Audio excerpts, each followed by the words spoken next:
All In Sports Network. We love sports.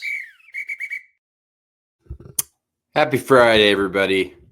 Welcome back to All In Mizzou, where we talk about Mizzou every day, with the exception of yesterday.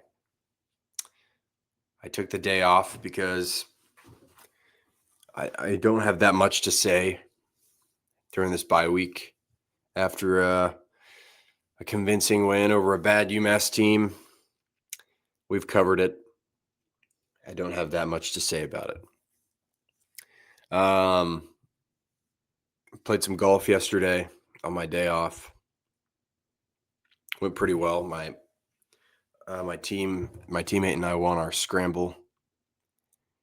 So there you go. Hope you guys had a nice Thursday. Today, let's see, what are we going to do? We're not doing a temperature check this week. We're just kind of going to do a very random show.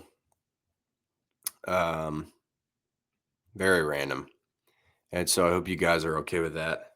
I'm wearing this Oregon hat, not necessarily because I'm a fan of Oregon, but because I went to Oregon once. And I thought this is a cool hat. And, it's a cool logo. I like this logo, the duck. And I'll tell you, these Nike hats, where they're kind of like a dry fit type of thing, they're very nice, and they fit my head pretty well. And it's hard to find hats like that sometimes. So, not an Oregon fan. I know my buddy Adam Busak is really not an Oregon fan. I just wanted to be clear. This isn't a sign of support or anything. Just wearing a hat that fits my head nicely. What are we going to do today? Good question. I'm going to talk about Eli Drinkwitz's record after a bye week, specifically his time at Missouri. Maybe we'll look at – I haven't looked at the Appalachian State football schedule from 2019, but let's see if I can figure out. He had a bye in week 3 when he was at App State in 2019, and they won the following week against North Carolina. So there you go. Pretty good record there. I'm just trying to see. These are weird because, you can usually look at the dates and line up a week-by-week thing, like 7 days. But they played on Wednesday, they played on Thursday, they played on Fridays at App State. So it's kind of weird. I think that's the only bye. Yeah, so he's 1-0 at App State. I'll get into what his track record is at Missouri right now. I wanted to start at 2020 when his tenure began, but this was kind of a weird year because of COVID. There were some postponements. So there were a couple buys technically because you're postponed, but I'm not going to count 2020 because I don't want to figure out. I don't want to do all that. I just don't. So we're going to start at 2021, which happens to coincide with my first season as a Missouri student. I remember this season very well. I remember going to that opening game against Central Michigan and feeling a bit underwhelmed that Missouri only beat Central Michigan by 10 points. I was like, this is weird. It should be better than that. And sure enough, Missouri loses the next week to Kentucky. I remember that game very well. But the bye week, we're talking about the bye weeks. We're not going to recap the 2021 season. That would be a horribly boring episode. But the bye week here, Missouri had one bye week this year. They played Texas A&M, lost, and then had a bye week. And after that bye week comes Vanderbilt. Missouri travels to Vanderbilt and gets a win. So Missouri and Drinkwitz here, 1-0 after the bye. I'm only counting 2021 to present because I couldn't figure out when the technical buys were for the 2020 season. This game, Missouri wins 37-28. This is the Tyler Beatty game. One of the best performances I've ever seen here. 31 carries, 254 yards rushing, and 2 touchdowns. He won the game for Missouri. There's no really other way to say it. He won the game for Missouri. I remember Vanderbilt was winning for, a good chunk of the first half until there was that Hail Mary to Kiki Chisholm as time expired in the first half. And Missouri pulled away in the fourth. But this is a close game. I remember this very well. I was watching in my dorm room. And I did not want to lose to Vanderbilt. Come on, you cannot lose to Vanderbilt. And thankfully for, Tyler Beatty exists, and he prevailed here.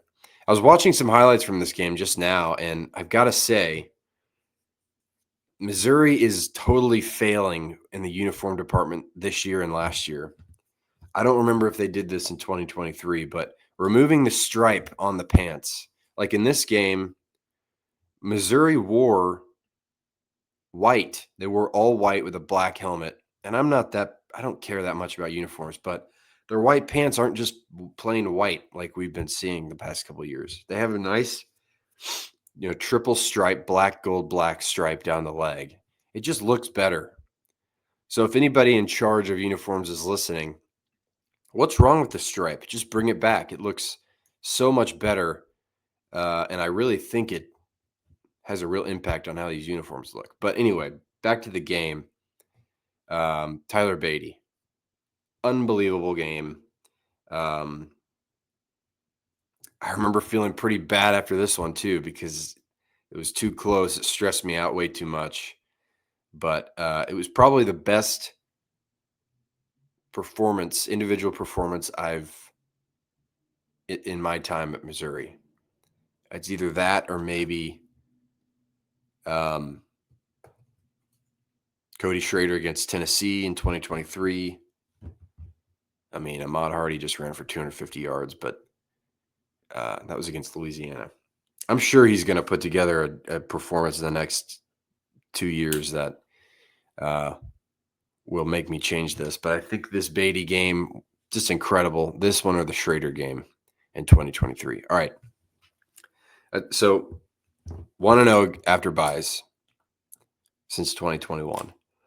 In 2022, it's very familiar. It's very similar to your buy situation in 2021.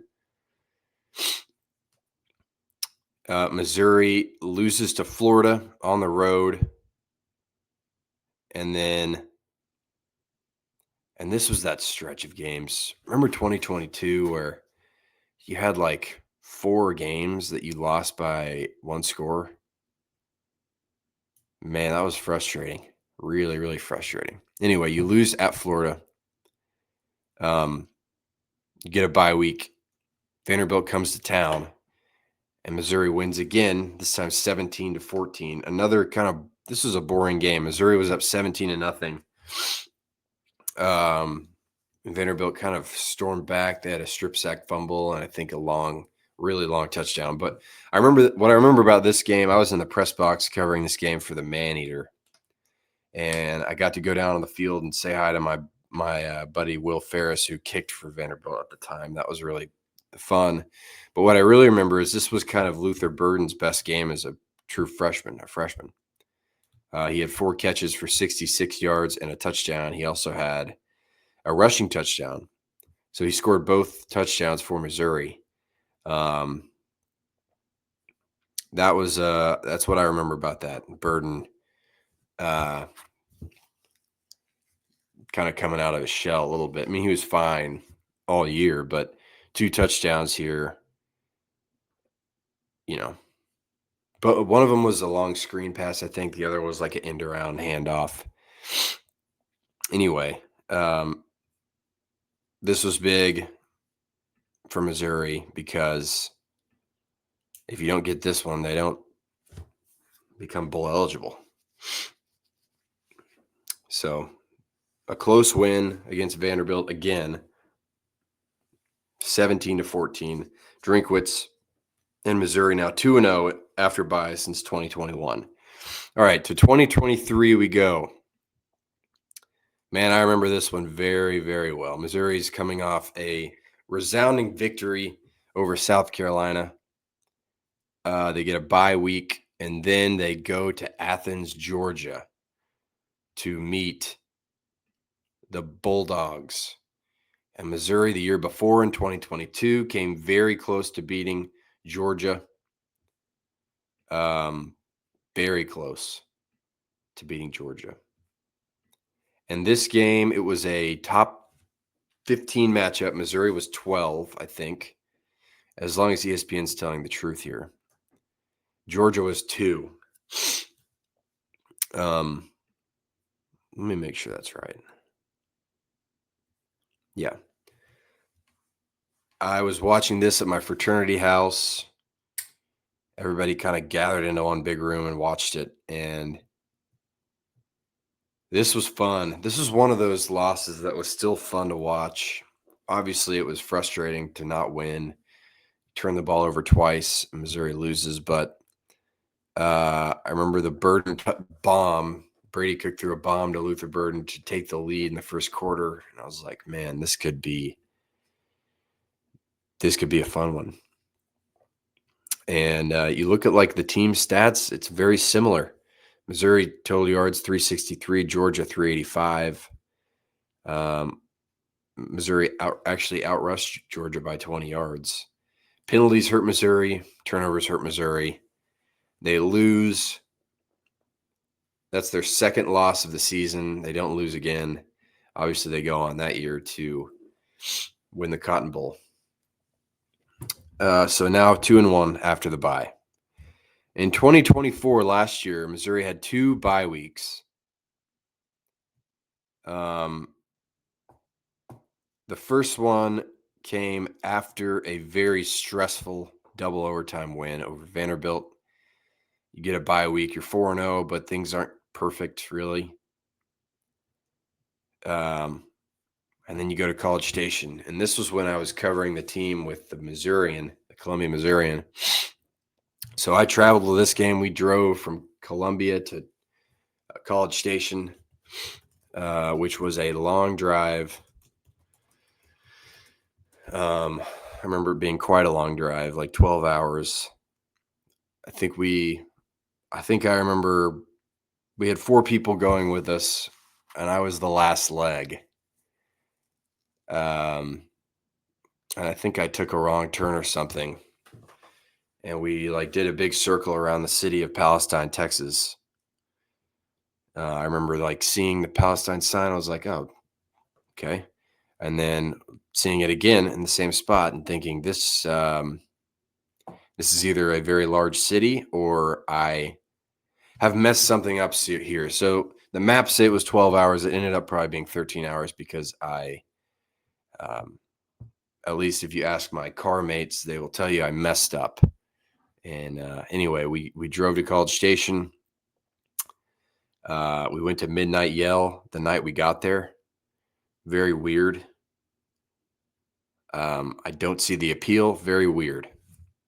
Very weird. We were we requested to go as media. They put us in this little area on the field, and it was empty. We were the only media there for a while, and then all these people start coming in, like a ton of people, and apparently it is the Texas A&M Yell Leader alumni all around us. So they're all doing the yells and doing the dances, and we were just sitting there like, oh my God, this is the oddest thing I've ever seen. And it was. But Texas A&M destroys Missouri. Missouri was 9th in the country at this point. Texas A&M, I think, was 25. I mean, they got after Missouri. It was 24-0 at halftime. Just a terrible, terrible game. I think Missouri prepared probably for Marcel Reed, and Connor Wigman came back from injury and diced him up, throwing for 276 yards. It was just a horrible, horrible game. Everything about it was bad. Missouri lost this one 41-10. Really rough. Really rough. I'm trying to think if I remember anything else about that trip. I don't think I do, but boy, that was a tough loss. All right. The last one, the second bye last year, came after. Hold on.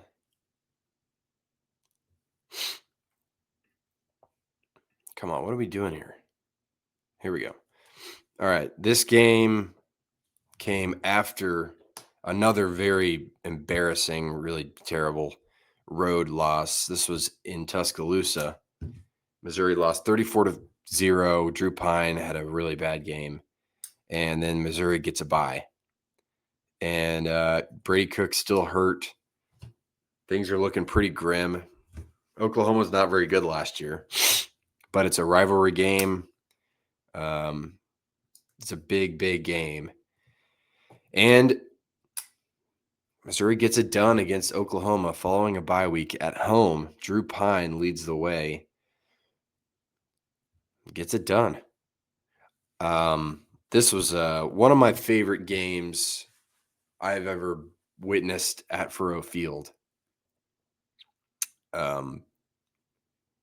Because the Tristan Newson strip sack to the Zion Young fumble recovery touchdown, I think is the loudest I've ever heard that stadium get. And I haven't, like I said, I've only been going to Missouri games for 4 years, so you can correct me, but that is the loudest I've ever heard the stadium get. And I'm sure maybe a couple weeks ago against Kansas, it may have been louder than that, but when Zion Young was running that ball into the end zone to win the game, it was the loudest I have ever heard that stadium. Missouri won that game 30-23, moved to 7-2 and 3-2 in the SEC. That was a fun game. I'm trying to think, what else do I remember? I mean, it was a night game, which Missouri didn't get a ton of those. In my time as a student, they didn't get a ton of night games. But yeah, Theo Weiss, I remember, had 2 touchdowns, which was fun because he was a former Sooner. Jamal Roberts led the way in rushing. Drew Pine had 3 touchdown passes. There you go. This game was 9-3 at halftime, I remember. And then I think it was 10-9 after the third. And then both teams exploded, combined for 34 points in the fourth quarter. So that was a fun game to cover for sure. So all that being said, Missouri is 3-2 after a bye since 2021. Also, Drinkwitz won his bye game at App State, his post-bye game at App State. So I will always remember that Texas A&M game being so terrible to watch and just immediate. I mean, you go to College Station, you're in Kyle Field, it's so loud. It's like this is one of the places every college football fan should go watch a good game. And I'm like, just please be a good game. And immediately it's a horrible game. They look totally unprepared out of the bye. But then they take care of business against Oklahoma later after a bye. So we'll see what happens. Missouri has a bye this weekend, and then they host Alabama. Alabama shut them out last year in Tuscaloosa. So a little revenge there. We'll see what happens. Okay. Next, what I want to do. Some pop culture news. Taylor Swift put out a new album last night. Admittedly, I've not listened to it. I probably will at some point. But I wanted to see how Missouri football, since Drinkwitz, has fared post Taylor Swift album release. So as far as I can tell, since 2020, there have been four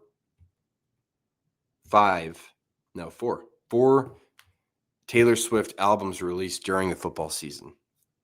And I could have gone back farther, I guess, to do this, not Drinkwitz era, before pre-Drinkwitz, but I'm going to stick with the Drinkwitz era. So I'm going to go through Missouri's success rate here.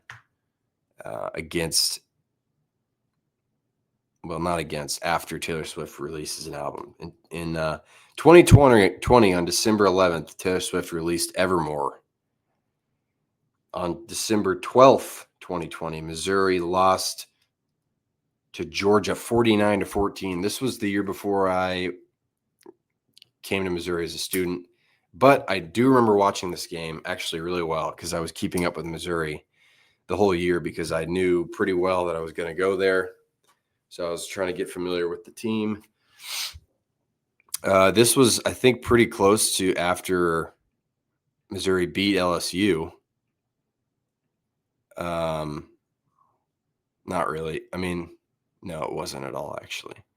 But I remember there was some excitement around the program. Drinkwitz gets a win against former, defending national champion LSU. They win 3 in a row against SEC teams. South Carolina, Vanderbilt, Arkansas, 3 straight. I remember that Arkansas game well, too, because I think Mevis hit a big kick as a true freshman to win the game, 50-48. But then this Georgia game, I remember watching it, was excited because Missouri had won 3 straight. But, God, Georgia was just too good. Beat up on Missouri pretty good there. So, 0-1.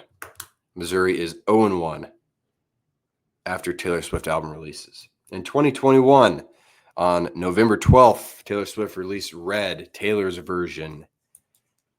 And on November 13th, 2021, Missouri beat South Carolina 31-28. Tyler Beatty was very good in this game. 209 rushing yards and a touchdown. This was, I want to say, I don't remember this game super well. I don't remember if I was here, if it was during Thanksgiving break. I don't remember. Anyway, Missouri wins it 31-28. So 1-1 post Taylor Swift release. In 2022, October 21st, 2022, Taylor Swift released Midnights, an album that I actually enjoyed. Pretty good. A day later, on October 22nd, 2022, Missouri beat Vanderbilt 17-14. We already talked about that game. Kind of a snooze fest of a game, but Missouri gets it done again after the bye. So there you go. And then finally, in 2023, another game we've already talked about, on October 26, 2023, Taylor Swift released 1989 Taylor's version. And on November 4th, 2023, after a bye week, Missouri lost to Georgia 30-21 in Athens. So there you go. 2-2 since Drinkwitz has come on as head coach post Taylor Swift album releases. Missouri will have a chance to go 3-2 next week. Golly, what is wrong with me? Here we go. Next week against Alabama. All right, this episode has been a whole lot of nothing, really. Just some interesting things. The last thing I want to do is just go through some of the games this week, maybe give a prediction on them. And then I'll get you guys out of here. Let's see. We've got 5 SEC teams playing this week. Or no, I guess not 5. 5 SEC games that at least one SEC team is involved in. The first one, 11 a.m. on ABC. Kentucky at Georgia. This is Georgia is favored here by 19.5 at home. That feels low to me. I'm taking Georgia, and I'm taking the points. Give me Georgia to cover and to win against Kentucky. Kentucky's not any good. At 2:30 on ESPN, Texas versus Florida. This one is in Gainesville, Florida. I will actually be in Austin this weekend for ACL. So I probably won't get to watch a ton of these. I'll keep up with them, and I'll rewatch them, some of them, when I get home. But number 9, Texas at Florida. Both these teams need a win. Texas is favored by 5.5. I don't know if it's hard to tell because these two teams were supposed to be two of the best in the conference heading into the year. They're supposed to have the 2 best quarterbacks in the SEC heading into the year, at least 2 of the best, in Arch Manning and DJ Lagway. Both have underwhelmed a little bit. Arch is at least coming off a nice performance against Sam Houston State. So that's something. Lagway, not sure he's totally healthy. Florida's in a tough spot right now. This is pretty much a must-win for them and Billy Napier. I think I like Texas here, just because Texas hasn't looked terrible and Florida has looked pretty terrible at times. That offense has been bad. Both these teams have good defenses. I think it's probably going to be a low-scoring game. The over-under is at 42.5. Like I said, the spread's at 5.5. I think I like Texas to win. I don't know about that spread, but I will take the under. I think I'm going to take the under 42.5 if I had to make a bet on this one. The next one, Vanderbilt at Alabama. Man, what a game. Vanderbilt beat Alabama last year. Alabama was coming off a very emotional big win against Georgia. Same thing. Alabama coming off a big win against Georgia. This time, Alabama is at home. Alabama favored by 10.5 here. I don't know about that. I think I like Alabama to win, but I think Vanderbilt covers. Vanderbilt's better than they were last year. Diego Pavia is one of the best quarterbacks right now in the country. Give me Vanderbilt to cover the spread. I think Alabama probably wins, though. But hey, great teams cover. Good teams win, great teams cover. Okay, Kent State at Oklahoma. Not a ton to say about this. Oklahoma's favored by 46.5 points. I'm not betting on this game. I'm not even going to pretend to bet on this game. Do not bet on this game. Just don't. There's no reason to do this. This is at 3 o'clock on SEC Network. Oklahoma's without John Mateer. Michael Hawkins is in there for him. Michael Hawkins is he's always around. He's always ready to be the backup. He probably could go somewhere else and play, but he is committed here to being Oklahoma's backup. And that's a pretty nice luxury to have, a guy that's been here a long time at Oklahoma. Coming in, I mean, he should do whatever he wants here against Kent State. Kent State's no good. Oklahoma will win. Again, don't bet on this game. I'm not even going to give you a pick. Don't even think about it. Mississippi State at Texas A&M. Sneakily. Is that right? Sneakily? Yeah. Sneakily, maybe the best game on the board here. At least one of them. I still probably think Vanderbilt, Alabama is the game of the week in the SEC. But Mississippi State now 4-1 with a win on the road. No, not on the road, I don't think. But they beat Arizona State, number 12 Arizona State. They're 4-1. They just lost in overtime to Tennessee. This is a good team. Mississippi State's good, and they're going to Kyle Field. Just such a tough environment to play in. Really, really tough. Texas A&M coming off a 6-point win over Auburn. Mississippi State looked better. I mean, they looked good last week. The line on this is Texas A&M is favored by 14.5. Again, I'm thinking the same thing here as Alabama. I think Alabama probably wins, but I wouldn't be shocked to see Mississippi State cover the spread here, 14.5 points. I think they cover. I think that would be my pick if I was betting on this game. Mississippi State to cover. That's a lot of points, and I know it's on the road, and I know all that, and it's really it's Mississippi State's first real road test of the year. They beat Southern Miss. It earlier this season, but I don't know. I don't know. I mean, I think I could see Texas A&M just blowing the doors off Mississippi State here, but I think Mississippi State's pretty good, and I think they can keep it pretty close.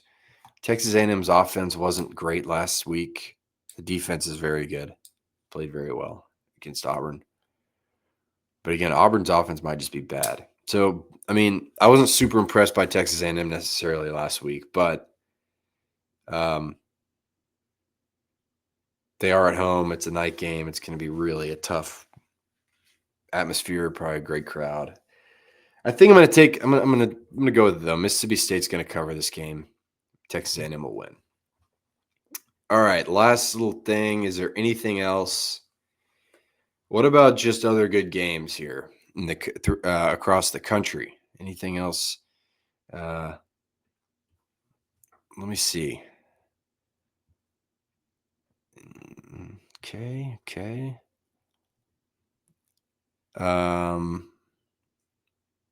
I'm not going to read through every game. Just what are the good games?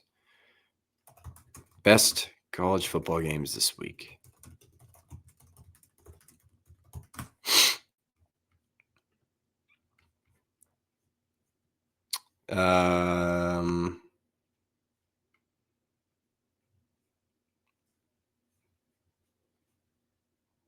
Yeah, we got that one.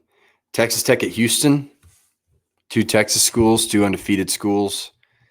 Connor Wigman, I mentioned him earlier. He's Houston's quarterback now. Texas Tech is looking like a very, very good football team. That'll be a good one. Yeah, I'm not going to predict these because, Miami at Florida State, number 3 versus number 18 on ABC. Florida State coming off a loss to Virginia. Golly, that field rush. I don't think I mentioned this. The field storm that Virginia put on display against Florida State. The best I've ever seen. It happened so fast, I'm not sure that Florida State kid survived, but that was a great field rush. Anyway, I think that'll be a great game. Yeah, really good game. It's going to be a great weekend of college football. I will be at Austin City Limits watching the Strokes on Saturday night. Just on a personal level, that's awesome for me. Like a year ago, if you'd asked me, who do you want to see the most live? I would have said Oasis, and I would have said the Strokes. And now I'm seeing them within a couple months of each other, like 2 months of each other. That's awesome. So I'm really excited for that. There's also some other people playing this weekend that will be fun to see. But crossing a big one off the list this weekend with the Strokes. I'll try to keep up with the football too. I'll rewatch some stuff on Monday and Tuesday, Wednesday, because that's usually when I do the Missouri rewatches. I'll explore what happened across the country. I'll definitely look at that Vanderbilt Alabama game because Missouri plays Alabama next week. Come back next week. It'll be a little more organized as we're getting past this bye week. There's 2 bye weeks this year, which sucks. I don't want to do another bye week. It's more fun when I'm talking about football every day. So, if you have any ideas for me for the bye week, I've had some ideas. James, our basketball guy, and my dad both suggested maybe I talk about how Missouri pros did in the NFL this weekend. I'll do that. That's a good idea. Anyway, come back Monday. I'll be here Monday. We'll have a nice show. Hopefully you enjoyed this one. Very random, but pretty fun. I must say, pretty fun. All right. That's all I have. Thanks for joining me today. Happy Friday. Have a good weekend, man. Enjoy football, Missouri fans. You don't have to watch and stress about your team. Just enjoy some really good games this weekend in college football. That's my advice to you. All right. That's all I have. Thanks for coming. Thanks for listening. Keep coming back. I appreciate it. Happy Friday. Have a good weekend. And MIZ. All in Sports Network. We love sports.